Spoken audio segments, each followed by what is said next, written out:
میں شادی کی پہلی رات کے بارے میں حسین خواب سجائے دلہن کے روپ میں اپنے بیڈ پر بیٹھی ہوئی تھی۔ میں طلحہ کا انتظار کر رہی تھی۔ اس کی سنگت کے لیے میں بے قرار تھی کیونکہ میں نے پسند کی شادی کی تھی۔ طلحہ میرے آفس میں کام کرتے تھے اور میں طلحہ کو بہت زیادہ پسند کرتی تھی اور ایک دوسرے سے شدید محبت کرتے تھے ہم دونوں۔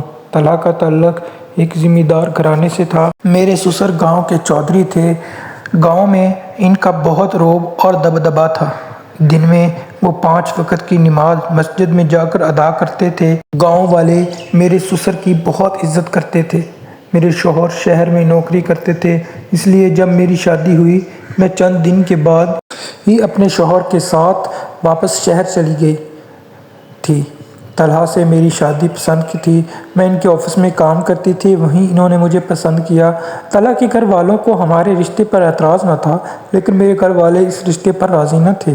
اب وہ کہنے لگے، یہ ذمہ دار اپنی بہن بیٹیوں کو حویلی کی 4 دیواری میں قیدیوں کی طرح رکھتے ہیں۔ میں کبھی تمہاری شادی طلحہ سے نہیں کرواؤں گا، لیکن اس وقت تو میری آنکھوں پر محبت کی پٹی بندھی تھی۔ میں نے اپنے ماں باپ کی بہت مخالفت کی تھی کہ مجھے ہر حال میں طلحہ سے ہی شادی کرنی ہے، پر انہوں نے میری شادی عزت سے طلحہ سے نہیں کروائی تو میں بھاگ کر اس سے شادی کر لوں گی، لیکن میں شادی صرف اسی کے ساتھ کروں گی۔ میری والدہ میرے سامنے ہاتھ جوڑ کر روتی اور گڑ گڑاتی رہیں کہ یہ لوگ سخت مزاج کے ہوتے ہیں اور انہی سخت مزاج لوگوں میں طلحہ بھی ہے۔ طلحہ مجھ سے کہہ چکا تھا کہ وہ مجھے شہر میں ہی رکھے گا۔ میں نے جب اپنی ضد نہیں چھوڑی تو میرے والد نے میری شادی طلحہ سے کرا دی، لیکن مجھ سے یہ بھی کہہ دیا کہ اب ان کا مجھ سے کوئی واسطہ نہیں ہے۔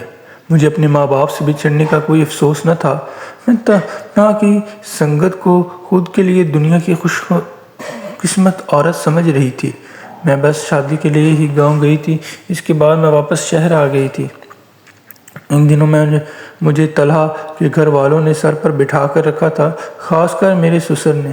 وہ بہت اچھے اور نیک انسان تھے، میرے دل میں ان کی بہت قدر اور عزت تھی۔ جب میں گاؤں گئی میری ساس واقعی بہت اچھی اور وہ بیمار بھی تھی۔ میں نے بھی ان کی 4 دن خوب جی جان سے خدمت کی، لیکن میرے دل کو دھچکا تب لگا۔ میرے سسر نے طلحہ سے کہا کہ تم بہو کو یہیں اپنی ماں کے پاس چھوڑ جاؤ۔ سسر کی بات سن کر میں کچھ اداس ہو گئی۔ طلحہ کے چہرے پر بھی ناگواری سی چھا گئی، لیکن وہ کچھ نہیں بولے کیونکہ سردار صاحب کے سامنے کسی کی انکار کرنے کی ہمت نہ تھی۔ مجھے گاؤں چھوڑ کر طلحہ واپس شہر چلے گئے۔ رات کو میں اپنے ساس کے ساتھ ہی سو رہی تھی جب رات کو 12 بجے کے بعد مجھے ڈھول اور گھنگروں کی چھنکار اور کسی نسوانی بے سری سے گانے سن کر میں ہڑبڑا کر اٹھی تھی۔ ایسا بے ہنگم سا شور تھا، کانوں کو ناگوار لگ رہا تھا۔ زمین پر ایسی دھمک تھی جیسے کوئی ناچ رہا ہو۔ میری ساس نیند کی دوا کھانے کے بعد سو گئی تھی، اس لیے اس کی آنکھ نہیں کھلی تھی۔ مجھے لگا کہ شاید اس آس پاس کی کسی گھر میں شادی ہے، لیکن مجھے وہ شور اپنی ہی حویلی میں ہوتا ہوا محسوس ہوا رہا تھا۔ اٹھ کر کمرے سے باہر آ گئی کیونکہ مجھے اتنے شور میں سونے کی عادت نہ تھی، لیکن جیسے جیسے لاؤنج میں جانے لگی وہ ساری آوازیں تیز ہونے لگیں۔ سامنے ایک بہت بڑا کمرہ تھا جہاں سے وہ آوازیں آ رہی تھیں۔ مجھے حیرت سی ہو رہی تھی کہ کون اتنا بے شرم ہے جو اس وقت ناچ گانے سن رہا ہے۔ اگر میرے سسر اٹھ کر آ گئے تو اچھی خبر لیں گے ان کی۔ پہلا خیال مجھے اپنے چھوٹے دیور کے بارے میں آنے لگا کیونکہ وہ جوان تھا اور میں نے سنا تھا کہ گاؤں کے چودھری ایسے شوق رکھتے ہیں۔ میں نے سوچا کہ اس کمرے کا دروازہ بجا کر اپنے دیور سے کہتی ہوں کہ اس نے اتنا تیز میوزک کیوں لگا رکھا ہے، اسے بند کریں۔ لیکن جیسے ہی میں نے دروازہ نوک کیا، ہاتھ رکھا، کسی نے مجھے بازو سے پکڑ کر بے ساختہ پلٹ کر دیکھا تو میری ساس کھڑی تھی۔ وہ نیند میں تھی۔ بمشکل اپنی آنکھیں کھول کر مجھ سے کہنے لگی، تم یہاں کیا کر رہی ہو؟ میں نے کہا، رمیز نے اتنا تیز میوزک لگایا ہوا ہے اس لیے میں اسے بند کروانا چاہتی ہوں، مجھے اتنے شور میں نیند نہیں آتی۔ میری ساس مجھ سے سخت لہجے میں بولی، کہنے لگی، چلو میرے کمرے میں اور خبردار جو تم اس کمرے کے پاس دوبارہ نظر آئی۔ مجھے اپنی ساس کی بات کچھ عجیب سی لگی کہ بجائے دیور کو ڈانٹنے کے وہ مجھ سے ہی برس پر رہی تھی۔ میں نے سوچا صبح میں اپنے سسر سے رمیز کی شکایت لگاؤں گی، لیکن ناشتے پر میرا دیور باہر سے اندر داخل ہوا تھا۔ کہنے لگا میں اپنے دوستوں کے ساتھ شکار پر گیا تھا، ابھی آیا ہوں۔ یہ سن کر مجھے حیرت ہوئی تھی کہ طلحہ اور رمیز دو ہی بھائی تو تھے، اگر رمیز شکار پر گیا تھا تو رات کو ناچ گانا کون سن رہا تھا؟ حیران پریشان ہوئی تھی۔ ناشتے کے بعد میں ساس کے کمرے میں چلی گئی، وہ نماز پڑھ رہی تھی۔ وہ اس بیماری کی حالت میں بھی نماز نہیں چھوڑتی تھی۔ میں جب اپنی ساس سے پوچھا کہ رات کو ناچ گانا کون سنتا ہے تو وہ مجھ سے کہنے لگی کوئی نہیں، اس حویلی میں اگر تم نے رہنا ہے تو آنکھیں اور کان بند رکھنا سیکھو ورنہ بہت پچھتاؤ گی۔ میری ساس کا لہجہ بڑا سخت، مجھے اس کی یہ بات بری لگی تھی۔ پھر میں نے سوچا کہ میں چند دن کے مہمان ہوں، مجھے اس بات سے کیا سروکار، لیکن میرے پیروں تلے سے زمین اس وقت نکلی جب شام کے کھانے پر میرے سسر نے کہا اب تم اس خاندان کا حصہ ہو، ویسے ہی زندگی گزارنی پڑے گی جیسی ہمارے خاندان کی لڑکیاں گزارتی ہیں، تم اب یہیں رہو گی۔ میرا دل ہی بیٹھ گیا، ان کا ماحول پسند نہ تھا، نہ ہی پابندیوں کی مجھے عادت تھی۔ دوسرا میرا سسر جیسے ہی رات کے کھانے کے بعد ٹیبل پر بیٹھتے ان کی نظریں مجھ پر جمی رہتی، جانے کیوں میں الجھن کا شکار ہونے لگی تھی۔ جو کچھ ان کی نظروں میں تھا میرا دل اور آنکھیں اسے تسلیم کرنے کو تیار نہ تھا۔ وہ میرے باپ کی جگہ تھیں، مجھے ایسا نہیں سوچنا چاہیے تھا۔ خود کو یہ سمجھانے لگتی ہوں کہ سسر جی مجھے شہر نہیں بھیجنا چاہتے تو طلحہ کہنے لگا میں اپنے والد کی مخالفت نہیں کر سکتا۔ طلحہ کے بدلے رویے نے مجھے اور بھی تکلیف پہنچائی تھی۔ میں نے غصے سے فون بند کر دیا۔ میں نے سوچ لیا کہ جب گاؤں آئیں گے تو میں ساتھ ہی واپس لوٹ جاؤں گی، لیکن یہ نہیں معلوم تھا کہ میں کس دلدل میں پھنس چکی ہوں اور میں یہاں سے کبھی نہیں نکل پاؤں گی۔ رات کو پھر سے میری آنکھ اس بے ہنگم شور سے کھلی تھی۔ میں اٹھ کر بیٹھ گئی۔ میں نے سوچ لیا تھا کہ آج میں دیکھوں گی کہ کون وہ بے شرم انسان ہے جو اس قسم کے بیہودہ شوق رکھتا ہے، لیکن اس سے پہلے کہ میں دروازے کے برابر لگی کھڑکی سے جھانک کر کچھ دیکھنے کی کوشش کرتی، یکدم ہی کمرے کا دروازہ اندر سے کھلا تھا۔ باہر لان میں اس وقت اندھیرے کا راج تھا، اس لیے میں جلدی سے پیچھے ہٹ کر دیوار کے ساتھ لگ گئی، لیکن پھر جو میری نظروں نے دیکھا مجھے یقین نہ آ رہا تھا۔ میرا سسر نشے میں دھت ایک لڑکی کے کندھے پر بازو رکھے اپنے آثار میں لیے اپنے کمرے کی طرف بڑھ گیا تھا۔ یہ دیکھ کر تو میرے ہوش ہی اڑ گئے تھے۔ میں ایسا سوچ بھی نہیں سکتی تھی۔ دن بھر وہ شخص تسبیح ہاتھ میں لیے لوگوں کے اپنے سسر کا یہ روپ دیکھ کر تو میرے ہوش اڑ گئے۔ مجھے بے حد افسوس ہوا۔ وہ لڑکی نوجوان سی تھی، لیکن اس کا حلیہ بتا رہا تھا کہ وہ کہاں سے لائی گئی ہے۔ میں واپس اپنے ساس کے کمرے میں آ گئی، لیکن نہ جانے کیوں مجھے رات بھر نیند نہیں آئی، لیکن جو کچھ صبح میرے ساتھ ہوا میں سوچ بھی نہیں سکتی تھی۔ میں ناشتے کے بعد کچن میں چلی گئی۔ میں ملازمہ کے ساتھ مل کر کھانا بنا رہی تھی جب میرے سسر کا ملازم آیا۔ کہنے لگا سردار صاحب کہہ رہے ہیں کہ بہو بیگم چائے لے کر ان کے کمرے میں آ جائے۔ مجھے کچھ حیرت سی ہوئی، کیونکہ آج سے پہلے میں کبھی بھی اپنے سسر کے کمرے میں نہیں گئی تھی، نہ ہی انہوں نے مجھے کبھی یوں چائے منگوائی تھی۔ میں بے دھڑے سے چائے بنا کر ان کے کمرے میں پہنچ گئی تھی، کیونکہ جو روب میں نے ان میں رات دیکھ چکی تھی مجھے ان پر افسوس تھا۔ لیکن میں جیسے ہی کمرے پر دستک دی کہ ان کے کمرے میں پہنچی تو وہ بیڈ پر دراز تھے۔ میں نے چائے کا کپ ان کی سائڈ ٹیبل پر رکھ دی۔ انہوں نے اپنا ہاتھ آگے بڑھا دیا، مجبوراً وہ مجھے کپ ان کی ہاتھ میں پکڑانا پڑا، لیکن جو حرکت میرے سسر نے کی مجھے اس پر غصہ آنے لگا۔ میں نے چائے کے کپ کے ساتھ میرا ہاتھ پکڑ کر پوچھا تم رات کو میری جاسوسی کرتی ہو؟ یہ سن کر تو میں بدحواس ہو کر رہ گئی تھی۔ کیا وہ رات کو مجھے دیکھ چکے تھے؟ اگر دیکھ بھی لیا تھا تو شرمندگی کے مارے اس بات کا ذکر بھی نہیں کرنا چاہیے تھا، لیکن وہ تو میں نے اپنا ہاتھ ان کے ہاتھ سے کھینچ کر پیچھے کیا تو وہ کمینگی سے ہنسنے لگے۔ میں کمرے سے باہر نکل آئی۔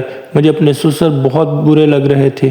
اگر وہ عیش مزاج انسان تھے تب بھی بہو بیٹی کا لحاظ تو ان کرنا چاہیے تھا۔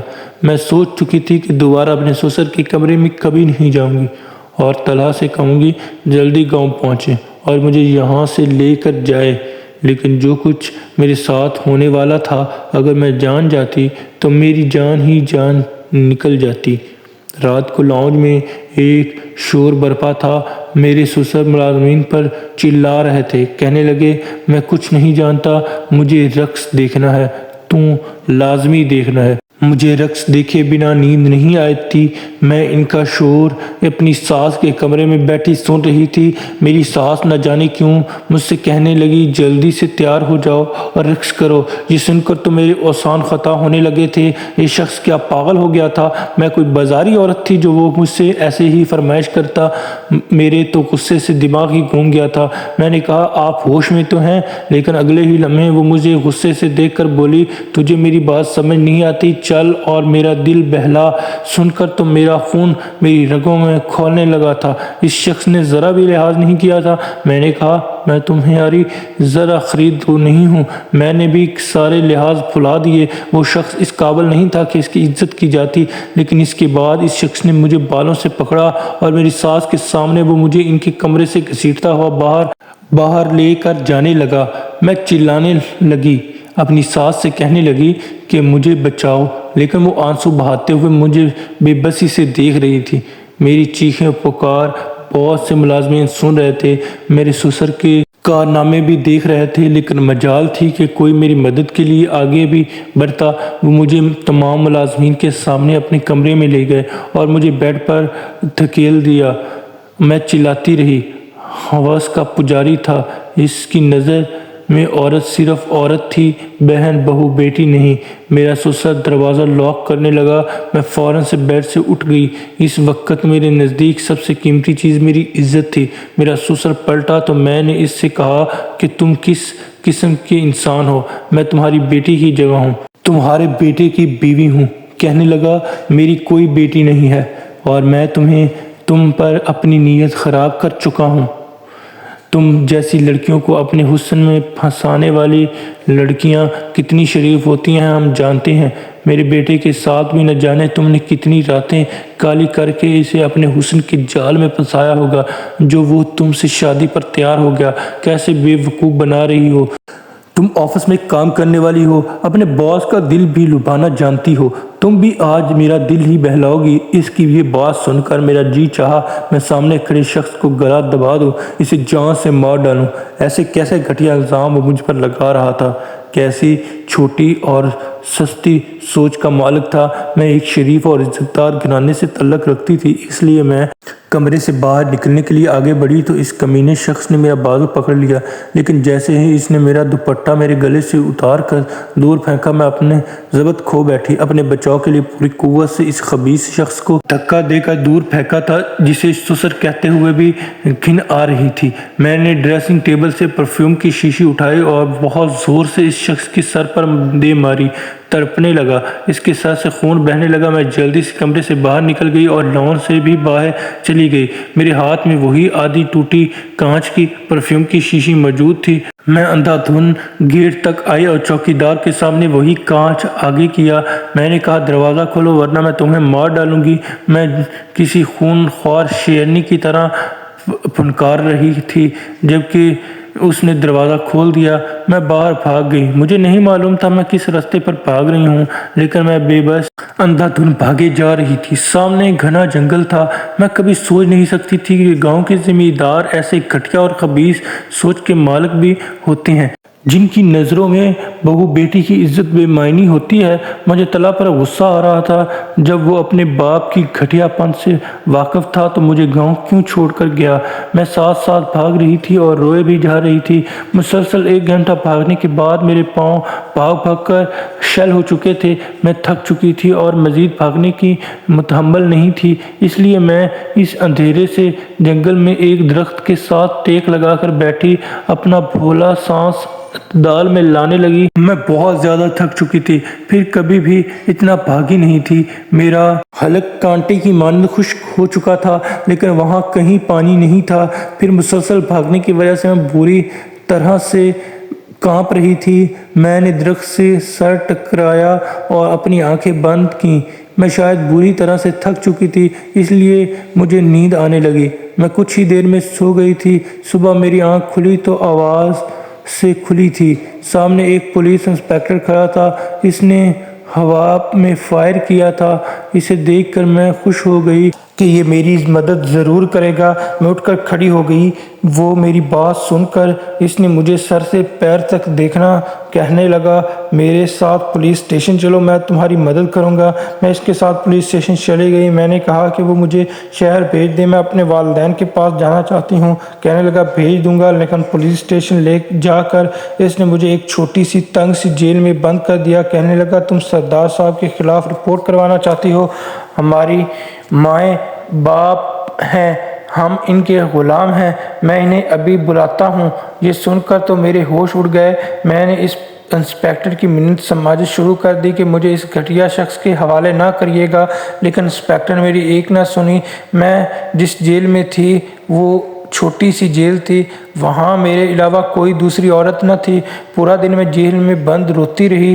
کیسا اندھا قانون تھا، وہ محکمے بھی ظالموں کے ہاتھ بک چکے تھے جو ہماری حفاظت پر مامور ہوتے ہیں۔ میں کسی اپنی فریاد سناتی، مجھے لگا ابھی وہ سباک شخص آئے گا اور مجھے بالوں سے پکڑ کر اپنی حویلی لے جائے گا۔ اس بار تو میرا کیا حشر کرے گا، کیونکہ میں نے اس کے سر پر وار کیا تھا۔ میرا دل خوف کے مارے کسی سوکھے پتے کی مانند لرز رہا تھا، لیکن رات تک کوئی بھی جیل میں نہیں آیا۔ رات کی تاریکی میں وہ انسپیکٹر میری اس جیل میں داخل ہوا تھا۔ میں اسے دیکھ کر پھر سے اس کی منت سماجت کرنے لگی، وہ مجھے جہاں سے جانے دے، لیکن اس شخص نے میری عزت کو پامال کر دیا۔ میری چیخیں اور سسکیاں وہیں گونجتی رہیں، لیکن اس بے حس شخص کے دل میں رحم نام کی کوئی چیز نہ تھی۔ میں نے اپنے بچاؤ کے لیے بہت کوشش کی، لیکن وہاں اس کال کوٹھڑی میں ایسا کچھ نہ تھا جس سے میں اپنا بچاؤ کر سکتی۔ اس درندے نواز شخص نے میرا احتجاج پر مجھے بہت مارا تھا۔ صبح مجھے زنجیروں میں قید کر دیا گیا۔ میرے چہرے اس کے تھپڑوں کی وجہ سے اس کی انگلیوں کے نشانات تھے۔ میرے ہونٹ کے قریب خون رس رہا تھا۔ میرے بال بری طرح سے بکھرے ہوئے تھے۔ میں کسی بے جان وجود کی مانند گھنٹوں منہ چھپائے زندہ لاش کی طرح تھی۔ میں نے اپنے ماں باپ کی بات مان لی ہوتی۔ کاش کہ یہ دن مجھے نہ دیکھنا پڑتا، کاش میں نے ان کی مخالفت کر کے شادی نہ کی ہوتی۔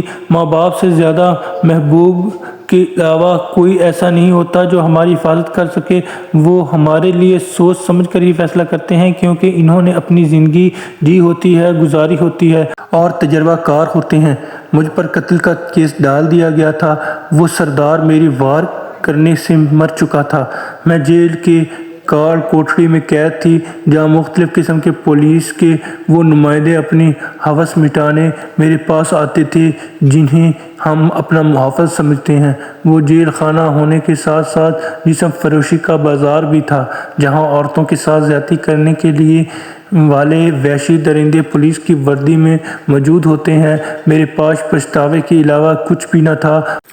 وہ طلاع جس کی خاطر میں نے اپنے ماں باپ سے غداری کی تھی، اس نے پلٹ کر بھی میری جانب نہیں دیکھا تھا۔ یہ میری ماں باپ کے آنسوؤں اور لب سے نکلی آہوں تھیں جو مجھے لگ گئی تھیں۔ کاش ہم لڑکیاں 4 دن کی محبت کے لیے اپنے ماں باپ کی برسوں کی محبت کو فراموش کرنے کی غلطی نہ کریں۔ ہمارے ماں باپ سے زیادہ مخلص ہمارے لیے اور کوئی بھی نہیں ہوتا۔